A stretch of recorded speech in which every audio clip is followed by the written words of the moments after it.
Hello friend, আশা করি আপনারা প্রত্যেককেই ভালো আছেন। আজকে একটি গুরুত্বপূর্ণ ভিডিও আপনাদের সামনে তুলে ধরতে চলেছি। আপনারা থাম্বনেলে দেখতেই পাচ্ছেন, মাদ্রাসা সার্ভিস কমিশনের রেজাল্ট হাই কাট অফ থাকার পিছনে যে কারণগুলো থাকতে পারে, কমিশনের এই রেজাল্টে অনেকেই অসন্তুষ্ট, সেই বিষয়ের ওপরে একটি ছোট্ট প্রতিবেদন আমি আপনাদেরকে শোনাতে চলেছি। তো চলুন মনোযোগ দিয়ে গুরুত্ব সহকারে বিষয়গুলোকে উপলব্ধি করুন এবং জানুন, অপরকে জানার চেষ্টা করে দিন। শুরু করছি। আপনারা যারা 7 SLST এর টেট এবং মেন এক্সামের পরীক্ষার্থী, তারা প্রত্যেককেই ভালোভাবেই জানেন গত শুক্রবার 20 তারিখ ফাইনাল অ্যান্সার কি প্রকাশ করে কমিশন। পরদিন শনিবার 21 তারিখ ফাইনাল রেজাল্ট প্রকাশ করে সন্ধ্যা ঠিক 6টার পরপরই আমি কমিশনের সাইড আগলিয়ে বসেই ছিলাম। প্রথমে যেটা দেখলাম, 5 থেকে 8 এবং 1 থেকে 4 এর একটি রেজাল্ট প্রকাশ করলো কমিশন। ঠিক তার 1 থেকে 1.5 মিনিট পরপরই নবম দশম অর্থাৎ 9-10 রেজাল্ট প্রকাশ করলো। তারপর 1 থেকে 2 মিনিটের মাথায় 11-12 রেজাল্ট প্রকাশ করলো।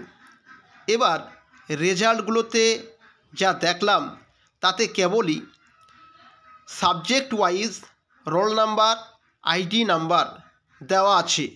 ভাবলাম যে নিশ্চয়ই কাট অফটা নিচে দেওয়া থাকবে, কিন্তু আশ্চর্যের বিষয়, কোথাও খুঁজে পেলাম না কাট অফ। তারপর এদিক ওদিক বেশ কয়েকজন বন্ধুকে বিষয়টা জানালাম।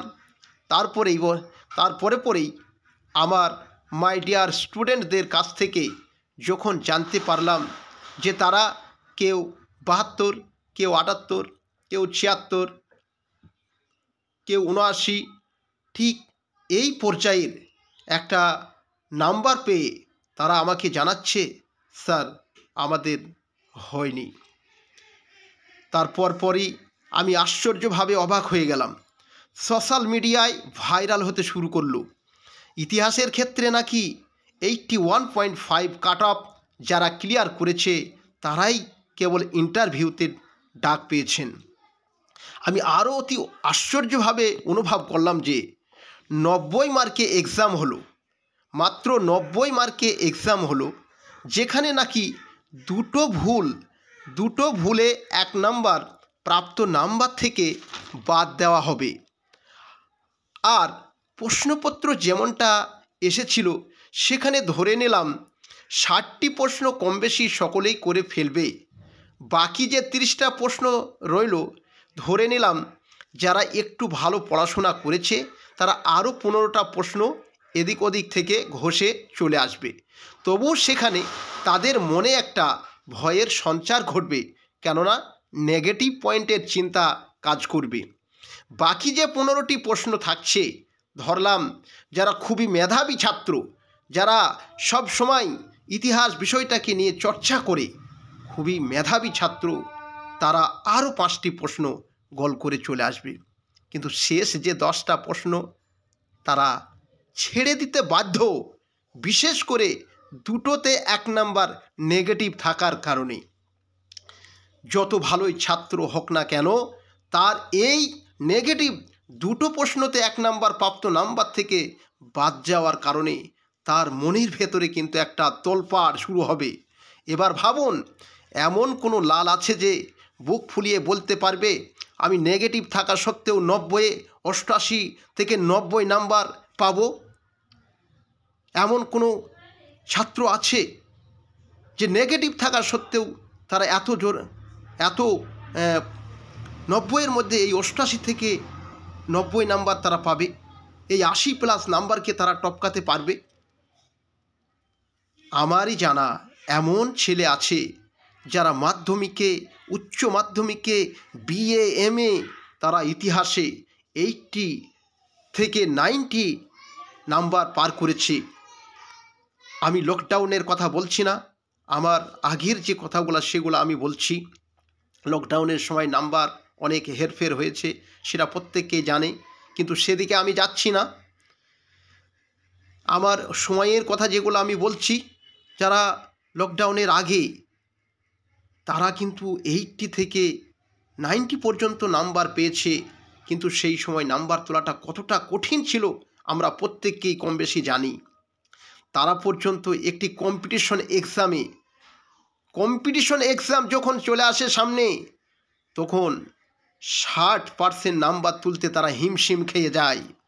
আবার বাংলা বিষয়ের একজন ছাত্র, সে নিজে ভালো বুঝে, অপরকে ভালোভাবে পড়িয়ে, ছাত্রদেরকে ভালোভাবে পড়িয়ে তাদেরকে 80+ নাম্বার করিয়ে দেওয়ার দক্ষতা রাখে, কিন্তু সে যখন নিজে কোনো কম্পিটিশন এক্সাম দেয়, তখন সে নিজে 60% নাম্বার পার করতে পারে না। ব্যতিক্রম 2-1 জন এর নাম্বার হাই হতেই পারে, আমরা সকলেই জানি। তবে এই ধরনের এক্সামের ক্ষেত্রে আমার মতে কখনোই সম্ভব নয়। কমিশনের কিছুটা ভুল থাকার কারণে এমনটা লক্ষ্য করা যায়, বিশেষ করে যাদের বাড়িতে 2-1 জন চাকরি করছে, তাদের লাইনটা ক্লিয়ার থাকে। তাদের বাড়িতে যদি কোনো ভাই বোন থেকে থাকে, তারাই চাকরিটা আগে থেকে পেয়ে যায়। তাছাড়া কিছু ব্যতিক্রম আছে, যেমন ঘোড়ার গাড়ি, যারা ক্যাব চালনা করে, এক্কা গাড়ি চালনা করতে করতে তাদের মধ্য থেকে যারা হয়তো মানুষের সঙ্গে উঠা বসা করতে পারে, তারাও কিন্তু একটা চাকরিকে পাকড়াও করতে পারে। বড় আফসোস লাগে এই বর্তমান পরিস্থিতি বা বর্তমান কমিশন যারাই এই রাজ্যটাকে পরিচালনা করছেন, অন্তত তাদের বিবেক, বুদ্ধি, বিচার ক্ষমতা অন্যান্য আর 5টা মানুষের থেকে সম্পূর্ণটা আলাদা হওয়ার কথা।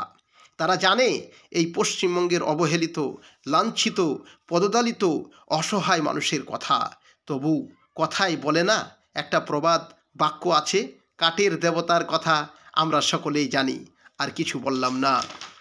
আমার বলার একটি উদ্দেশ্য, এই পশ্চিমবাংলার আপামর জনসাধারণের দিকে তাকিয়ে অবহেলিত, বঞ্চিত, লাঞ্ছিত সকল পর্যায়ের মানুষকে একত্রিত করে সঠিক জায়গাটা অনুধাবন করে বিষয়টা প্রকাশ্যে আনলে কোনো দ্বিধা দ্বন্দ্ব থাকবে না। বিশেষ করে কমিশনের অধীনে যারা দায়িত্ব নিয়ে কাজগুলো করে থাকেন, আপনাদেরও এই বিষয়গুলোকে ভালো করে খোঁজ খবর নিয়ে কাজগুলো করলে আমার মতে অনেকটা ভালো হয়।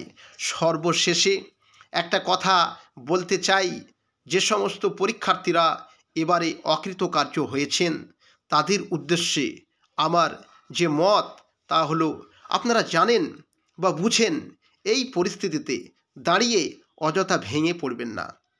আপনাদেরও সময় আসছে, অনেক ধৈর্য ধরেছেন, আর কিছুটা ধৈর্য ধরুন। সময় কথা বলবে। সামনের 2025 সাল অনেক কিছুই ঘটতে চলেছে। ভালো থাকবেন, সুস্থ থাকবেন। Thank you.